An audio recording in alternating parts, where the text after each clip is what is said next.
ఆయనకి English తెలియదేమోనండి, Telugu translate చేసి పంపించమంటే పంపిస్తా.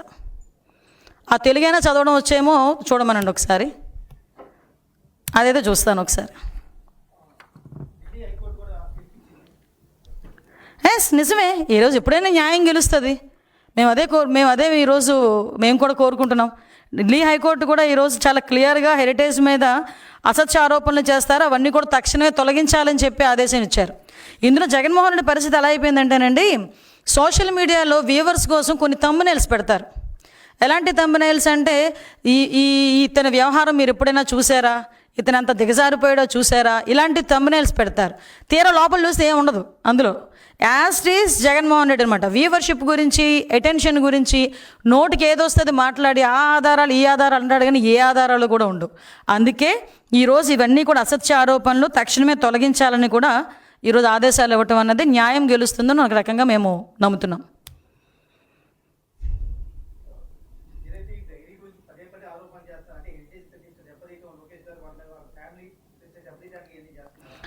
ఒకటేంటంటే ఇందులో 2 యాంగిల్స్ మనం చూడాలండి. ఒకటి, కల్తీ లడ్డు విషయాన్ని డైవర్ట్ చేయాలి అన్నది ఒకటి.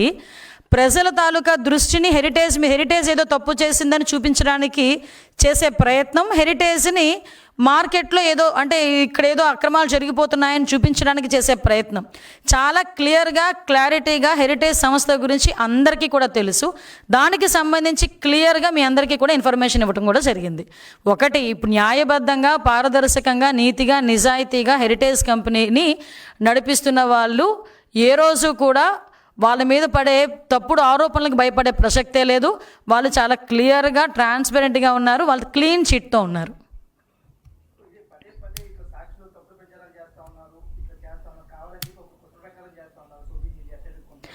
మీకు అది చెయ్యకపోతే సాక్షి పేపర్ కానే కాదు కదా. తప్పుడు వార్తలు, తప్పుడు ప్రచారాలు చెయ్యకపోతే అది సాక్షి పేపర్ కానే కాదు. సో సాక్షి పేపర్ అన్నది వాళ్ళ తాలూకా పాంప్లెట్. అది కూడా ఏం పాంప్లెట్ అంటే, సాక్షి పేపర్ పరిస్థితి ఎలా ఉంటుందంటే, ఎవడో ఒక అనామకుడు కూర్చుంటాడు, ఏ రిపోర్ట్ పడితే ఆ రిపోర్ట్ రాస్తాడు. ఆ రిపోర్ట్ ఏదో ప్రపంచ స్థాయి గుర్తింపు పొందిన ల్యాబొరేటరీ నుంచి వచ్చిన రిపోర్ట్ లాగా మా కౌన్సిల్ మెంబర్స్ ఏమో తీసుకొచ్చి కౌన్సిల్లో చూపిస్తారు. అంటే నేనేమంటానంటే, వాళ్ళు రాసిన రాతలని కూడా వాళ్ళు వచ్చి అదే నిజమని నమ్మించడానికి చేసే ప్రయత్నాలు. నేనైతే ఎవరు కూడా సాక్షి పేపర్ని న్యూస్ పేపర్ అని మాత్రం అనుకోరు.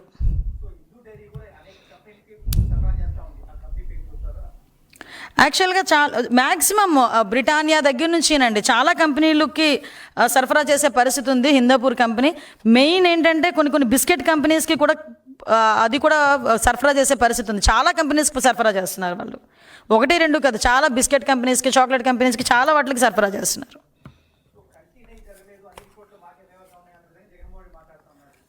అదే అడుగుతున్నా నేనేంటంటే, సిట్ రిపోర్ట్ ఒకసారి చదవమనండి. అది ఇంగ్లీష్లో ఉన్న, తెలుగులో ఎవరో ఒకరు ట్రాన్స్లేట్ చేస్తారు.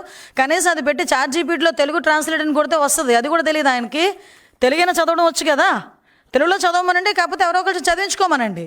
చాలా క్లియర్గా ఉంది అందులో కల్తీ జరిగింది, 250 కోట్లు స్కామ్ జరిగింది అన్నది కూడా చాలా క్లియర్గా ఉంది.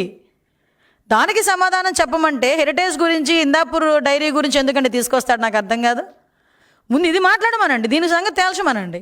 దీని సంగతి మేము వాళ్ళు ఏదైతే ఆరోపణలు చేశారో వాటన్నిటికీ కూడా మేము సమాధానం చెప్పాం.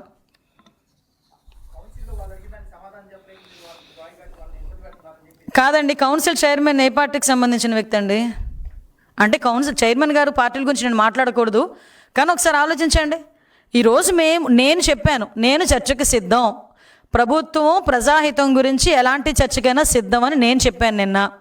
మొన్న అచ్చెన్నాయుడు గారు కూడా సేమ్ యాస్టీస్గా కల్తీ లడ్డు గురించి మాట్లాడదాం, హిందాపూర్ డైరీ గురించి కూడా మాట్లాడదాం, మీ దగ్గర ఏమైనా ఆధారాలు ఉంటే తీసుకొచ్చి చూపించండి, మేము చర్చకు సిద్ధమని చెప్పిన తర్వాత వాళ్ళకి తెలుగు అర్థం కావట్లేదా, లేకపోతే అర్థం కానట్టు నటిస్తున్నారు, అర్థం కావట్లే. కౌన్సిల్లోనేమో ఇష్టానుసారంగా గొడవ చేస్తారు, బయటికి వెళ్ళి వాళ్ళు చర్చకి రామంటున్నారని చెప్పి మాట్లాడతారు. 3 రోజులుగా మేము చర్చకి సిద్ధమని మేము చెప్తున్నాం నెత్తినోరు బాదుకుంటూ. అయినా వాళ్ళు రాకుండా బయటకు వచ్చారు, చర్చకి రావట్లేదు అంటే ఏంటి అర్థం దాంది? ఒకసారి వాళ్ళకి కూడా నిబద్ధత అన్నది ఉంటుంది కదా ప్రతి రాజకీయ నాయకుడికి, అది కూడా ఆలోచన చేసుకోవాలి వాళ్ళు కూడా.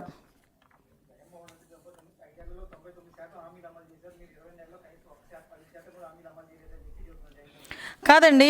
ఒకటంటే నాకు అదే ఒక్కొక్కసారి ఆయన లెక్కలు ఎవరు వేసి చూపిస్తున్నారో, ఎవరు మాట్లాడుతున్నారో, స్క్రిప్ట్ ఎవరు రాస్తున్నారో నాకు అర్థం కావట్లేదు. కానీ కొంచెం వాస్తవాలకి దగ్గరగా మాట్లాడితే ప్రజలు నమ్ముతారు. ఈరోజు తల్లికి వందనం తీసుకుంటున్న తల్లుల దగ్గరికి వెళ్ళి అడగమనండి, తల్లికి వందనం వస్తుందా లేదా. దీపం పథకంలో సిలిండర్లు తీసుకుంటున్న గృహిణుల దగ్గరికి వెళ్ళి అడగమనండి. ఈరోజు ఈ డిఎస్సిలోని 16,000 డిఎస్సి పోస్టులు తీసిన టీచర్లను అడగమనండి.